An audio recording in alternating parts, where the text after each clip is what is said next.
Hello everyone and welcome back to this channel. Boy oh boy, does CD Projekt Red have so many troubles recently. They have done some really dumb stuff by releasing the game on the PS4 and Xbox One, and it was a total disaster. They wanted to make people happy, but they just did the opposite. And I want to feel bad for them, but after what they have done to Devotion, the horror game, that CD Projekt Red owns GOG. It's one storefront for PC games, and Devotion is this horror game that is from Taiwan and was going to be listed after having been removed from Steam, obviously for political reasons, because the Chinese government doesn't want that game, because there is this joke of comparing the Chinese president to Winnie the Pooh, and the Chinese government doesn't really like criticism, humor, or any kind of, talking about them, because they see these things as negative. So they bent the knee to China, and that's why I don't feel any pity for CD Projekt Red right now. It's not like I want them to lose,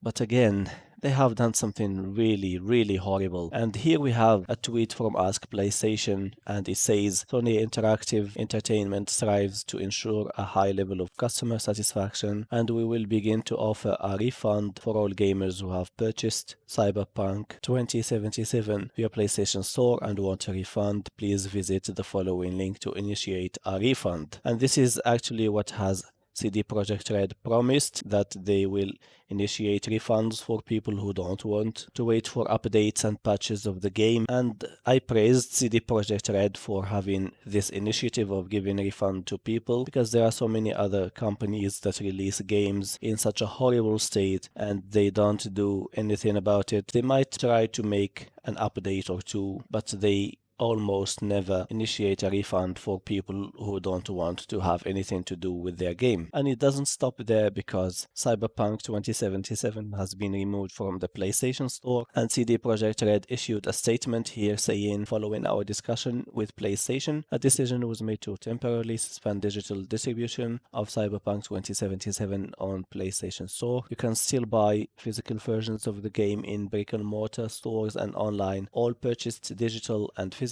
copies of the game will continue to receive support and updates as we continue to improve your experience. According to our knowledge, starting today, everyone who is not willing to wait for updates and wants to refund digital copy of the game can do so by submitting a request at, here there is a website. We are working hard to bring Cyberpunk 2077 back to PlayStation Store as soon as possible. And it is not the first time that CD Projekt Red has kind of blew it and has kind of released a product that is not really up to expectations. It happened before with the Witcher games, and they have learned from their mistakes as time was going on, and they have released so many patches, and now the game is basically in a very good playable state. So this could also be the case with Cyberpunk 2077. We can expect the game to be better as time goes on. It'll take maybe months from now to have the actual product, or the actual representation of the product that CD Projekt Red wanted us to play. Again, I wouldn't expect miracles on base PlayStation and Xbox One consoles,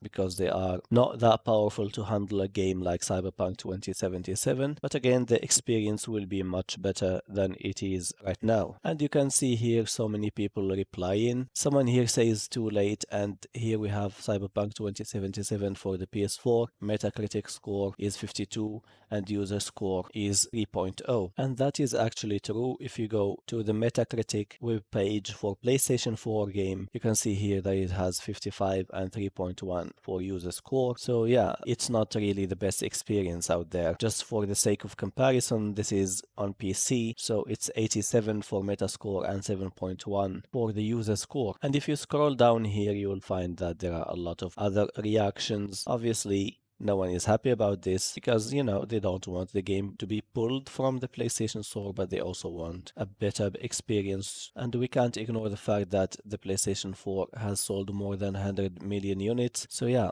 it's a big market in there that CD Projekt Red has lost. And talking about loss, CD Projekt Red market share has been going downhill for the past days, and it's now sitting at minus 12.23%. And according to markets.businessinsider.com, It has tumbled as much as 22% to a 9-month low on Friday, and they have lost more than $1 billion. Here it says almost $2 billion. That is mind-boggling. So yeah, go ask the Chinese government to give you this $1.8 billion that you have lost. And the co-CEO of CD Projekt Red, Adam Kitsinski, said after 3 days we were too focused on releasing the game. We underestimated the scale and complexity of the issues. We ignored the signals about the need for additional time to refine the game on the base last-gen consoles. It was a wrong approach and against our business philosophy. Well, if it's against your business philosophy, you shouldn't have done it. And they wanted to release the game across all platforms at the same time. You know, in theory, this is something good, but in practice, having a version of every console like last gen and the next gen and PC and Stadia, it was a lot of work to do. And especially during this pandemic, the game has been delayed so many times before, and it seems like CD Projekt Red has felt a lot of pressure to release the game already, hoping that it wouldn't piss off people. But like the co-CEO of CD Projekt Red here said, there were signals about the need for additional time for last-gen consoles, especially the base ones, and they ignored it, and the results were totally disastrous. I think CD Projekt Red were very lucky that the game wasn't released, before the Game Awards. I think it would have been a total joke, and it is what it is right now. Nothing can be changed. They have already removed the game from the PlayStation Store. Let's see how things develop in the future. Thank you for watching. If you enjoyed the video, please leave a like and subscribe for more. Don't forget to put your comments down below, and I will talk to you again soon. Have a good one.